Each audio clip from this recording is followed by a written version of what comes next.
Terima kasih. Pada tanggal 25, Pak Prabowo mendaftar ke KPU sebagai pasangan calon presiden, calon wakil presiden. Sesudah keputusan MK. Dan kemudian di MK dibentuk MK yang hasilnya mengatakan bahwa terjadi pelanggaran etika berat yang menyebabkan keputusan yang dibuat oleh MK secara etika bermasalah. Kemudian Bapak punya waktu sampai dengan tanggal 13 November, karena di situ adalah waktu terakhir untuk mengambil keputusan bila ada perubahan.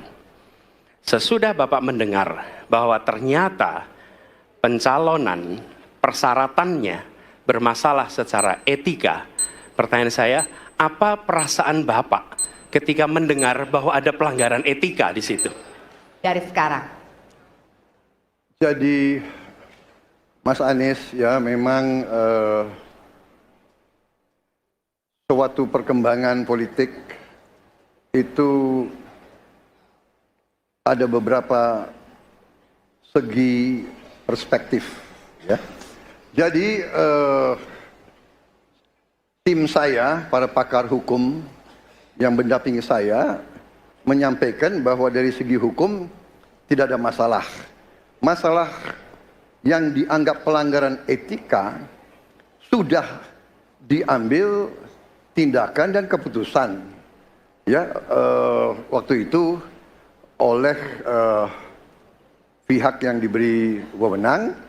Kemudian sudah ada tindakan, dan tindakan pun itu masih diperdebatkan karena yang bersangkutan masih memproses.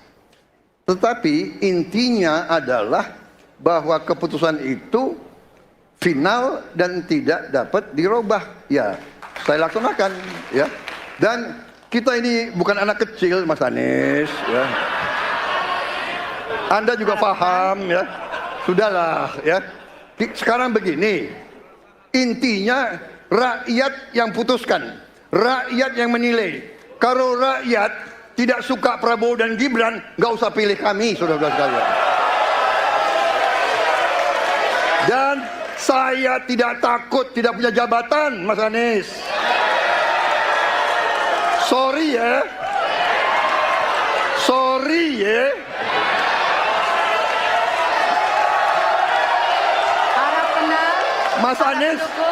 Mas Anies, saya tidak punya apa-apa. Saya sudah siap mati untuk negara ini. Baik. Dimulai dari sekarang. Fenomena ordal ini menyebalkan. Di seluruh Indonesia kita menghadapi fenomena ordal. Mau ikut kesebelasan ada ordalnya. Mau masuk jadi guru ordal. Mau daftar sekolah ada ordal. Mau dapat tiket untuk konser ada ordal. Ada ordal di mana-mana yang membuat meritokratik nggak berjalan. Yang membuat etika luntur. Dan ketika fenomena ordal itu bukan hanya di masyarakat, tapi di proses yang paling puncak terjadi ordal, maka rakyat kebanyakan, dan ini saya rasakan beberapa waktu yang lalu, beberapa orang guru berjumpa dengan saya dan mereka mengatakan, Pak, di tempat kami pengangkatan guru-guru itu mendasarkan ordal. Kalau tidak ada ordal, nggak bisa jadi guru, nggak bisa diangkat. Lalu apa jawabannya? Atasan saya bilang, wong yang di Jakarta aja pakai ordal, kenapa kita di bawah tidak boleh pakai ordal? Negeri ini rusak apabila tatanan Waktunya itu hilang. Habis. Ya. Dalam demokrasi, kekuasaan tertinggi ada di rakyat. Hakim yang tertinggi adalah rakyat. Tanggal 14 Februari, rakyat yang akan mengambil keputusan. Kalau kami tidak benar, salah, berkhianat, rakyat yang akan menghukum kami. Waktu masih ada, Bapak? Pak, 1 menit dimulai dari sekarang. Mas Ganjar punya pengalaman sebagai gubernur. Saya ingin bertanya, bagaimana pemikiran Bapak untuk mengatasi pengangguran yang masih banyak, terutama lulusan-lulusan sekolah dan sarjana yang belum tertampung. Mungkin pengalaman Bapak bisa Bapak memberi suatu pencerahan kepada kami. Terima kasih. Waktunya masih ada, Bapak ada yang ingin ditambahkan? Baik, cukup. Oke. Selanjutnya kami berikan kesempatan kepada calon presiden nomor urut 3 untuk menjawab selama 2 menit. Waktunya dimulai dari sekarang. Terima kasih Pak Prabowo. Isu ini sangat kontekstual dan saya kira dari pertanyaan masyarakat begitu sulitnya mendapatkan pekerjaan. Ada beberapa poin Pak. Yang pertama adalah membuka ruang investasi yang cukup besar dengan cara memastikan penegakan hukumnya bisa berjalan baik, kepastian hukumnya berjalan dengan baik, transparan, akuntabel, mudah, murah, cepat dalam sebuah layanan. Tanpa itu dilakukan, mereka akan minggat dan mereka akan pergi, tidak mau datang. Yang kedua, ketika mereka datang, sudah masuk berinvestasi katakan, pusat-pusat pertumbuhan sudah diberikan kepada mereka oleh pemerintah dengan fasilitasi kawasan industri umpama, insentif pajak umpama, kemudahan perizinan, ease of doing business umpama, maka ketika kemudian itu sudah berjalan, Pak, yang mesti disiapkan adalah SDM. Ketangguhan SDM untuk menjemput itulah yang kita siapkan. Apa itu? Sekolah vokasi. Tidak ada yang lain. Dan kemudian SDM inilah yang kita bisa pastikan bahwa mereka sampai dengan 12 tahun mesti sekolah dan gratis. Inilah yang kemudian bisa kita dorong untuk kemudian mereka bisa naik. Ada juga tindakan afirmasi sekaligus untuk menurunkan kemiskinan adalah setiap satu keluarga miskin kita kasih kesempatan satu anaknya sampai ke perguruan tinggi. Karena itulah yang akan membongkar dan kemudian memberikan ruang pekerjaan yang jauh lebih banyak kepada mereka. Maka peran-peran inilah yang mesti kita dorong. Kawasan industri Kendal sudah bekerja sama dengan 100-an lebih sekolah vokasi. Kawasan industri di Batang sedang kita siapkan, bahkan kita bangunkan sekolah. Kerjasama antara pusat, provinsi, kabupaten menjadi begitu penting untuk memfasilitasi itu, dan kemudian tugas kita mensosialisasikan untuk mereka bisa terlibat di dalamnya. Baik. Saya senang mendengar jawaban itu.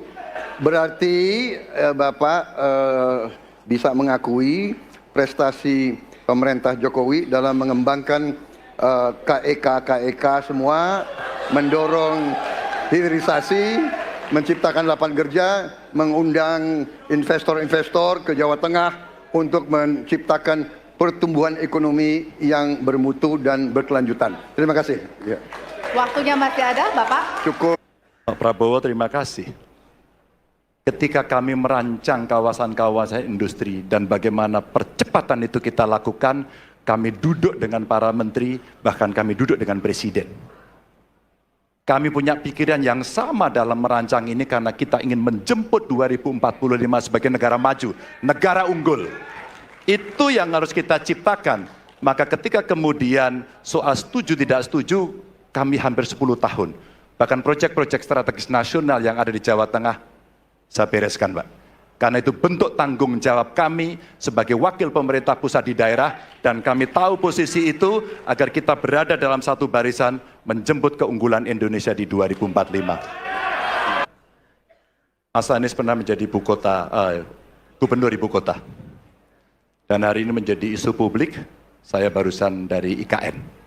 Mas Anies, dengan berbagai kondisi yang ada di Jakarta, traffic jam, orang bermigrasi, bagaimana polusi yang terjadi. Saya pengen dapat statement yang clear dari Mas Anies. Apa pendapat Mas Anies ketika kemudian Indonesia sentris itu ingin dibangun, mimpi besar anak bangsa sejak presiden sebelumnya ingin dibangun untuk memindahkan ibu kota dari Jakarta ke IKN. Silakan. Baik, waktunya. Kalau ada masalah jangan ditinggalkan, diselesaikan. Itu filosofi nomor 1. Jadi ketika di Jakarta menghadapi masalah, maka masalah lingkungan hidup, masalah lalu lintas, kepadatan penduduk, ini harus diselesaikan. Ditinggalkan tidak kemudian membuat otomatis selesai. Justru ini yang harus dibereskan. Kalau kami melihat, begitu kita bicara lalu lintas, kontribusi aparat sipil negara di dalam kemacetan itu hanya 4-7%. Jadi nggak akan mengurangi kemacetan di sini. Yang kedua, soal lingkungan hidup. Kalau yang pindah itu pemerintah, bisnis, keluarga masih tetap di sini, masih tetap ada masalah. Karena itu kami berpandangan masalah yang di Jakarta harus diselesaikan dengan transportasi umum yang dibangun. Kemudian yang kedua, menambah taman yang dibangun, transportasi umum berbasis elektrik. Dan itu semua dikerjakan untuk membuat Jakarta menjadi kota yang nyaman, aman, kota yang membuat kita bisa hidup dengan sehat. Itu terkait dengan Jakarta. Jadi jangan kita meniru pemerintah Belanda. Mereka punya kota tua. Ketika kota tua turun permukaan, mereka pindah ke selatan, bikin di sekitar Monas, ditinggalkan. Masalah tidak diselesaikan. Kita harus menghadapi masalah dengan menyelesaikan. Lalu yang kedua, terkait dengan IKN. Ketika kita memiliki masalah yang masih urgen di depan mata kita, di Kalimantan sendiri, kebutuhan untuk membangun sekolah yang rusak sangat banyak. Membangun kereta api atau jalur tol antar kota di Kalimantan itu urgen. Yang merasakan dari uang itu siapa? Rakyat. Sementara yang kita kerjakan hanya membangun tempat untuk aparat sipil negara bekerja, bukan untuk rakyat dan bukan pusat perekonomian.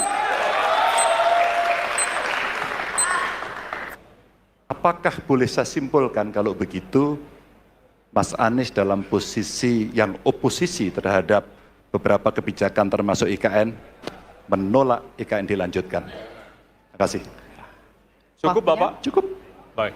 Baik, selanjutnya kami berikan kesempatan kepada calon presiden nomor urut 1 untuk menanggapi tanggapan dari calon presiden nomor urut 3, waktunya 1 menit dari sekarang. Inilah salah satu contoh produk hukum yang tidak melewati proses dialog publik yang lengkap. Sehingga dialognya sesudah jadi undang-undang.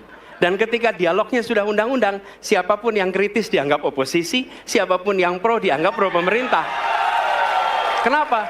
Karena tidak ada proses pembahasan yang komprehensif yang memberikan ruang kepada publik. Ini negara hukum, bukan negara kekuasaan. Dalam negara hukum, berikan ruang kepada publik untuk membahas sebuah peraturan sebelum dia ditetapkan.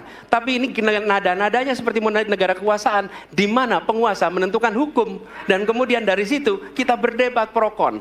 Kami melihat ada kebutuhan-kebutuhan urgen yang dibangun untuk rakyat. Kalau hari ini kita belum bisa menyiapkan pupuk lengkap, tapi pada saat yang sama kita membangun sebuah istana untuk presiden, di mana rasa keadilan kita? Oke?